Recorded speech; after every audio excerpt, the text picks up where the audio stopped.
22 de noviembre de 2018. Querida Lucy, esta vez comienzo por el final. Puede que tal vez sea trágico. Tan solo es un final.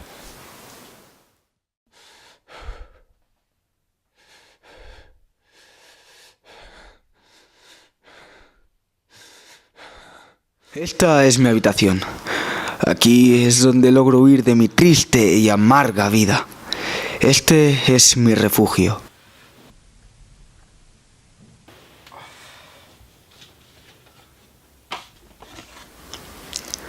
Ahora intentaré librarme de mis problemas, como siempre hago.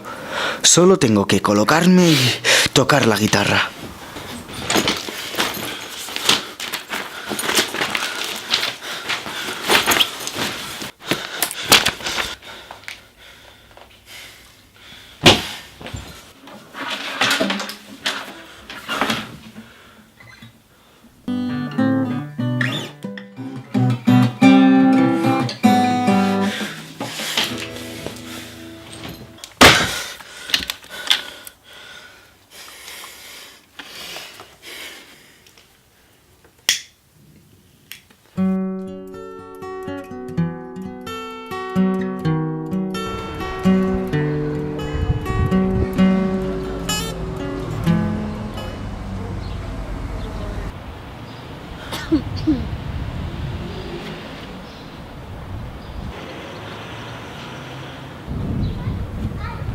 ¿Dónde vas?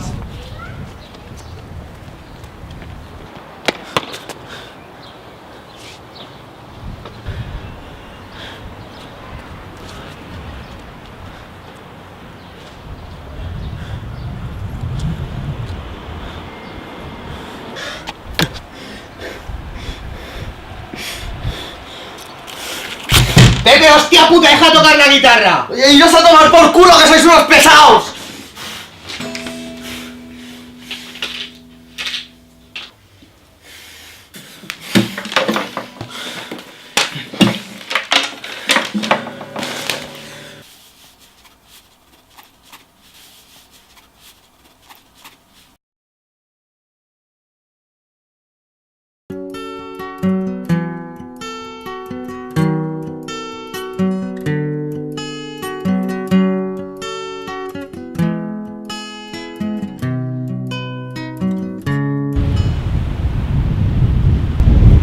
Llevo mucho tiempo esperando este momento.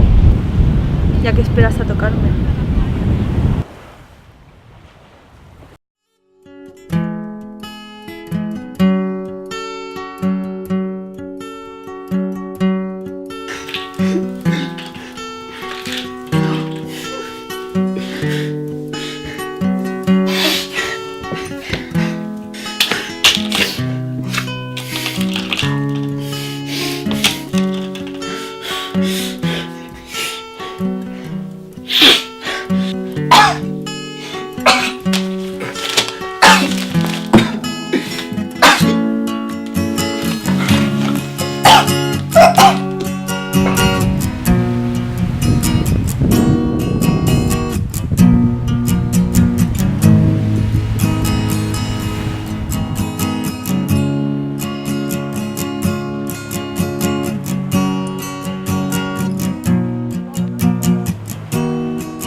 Por fin estoy contigo, Lucy.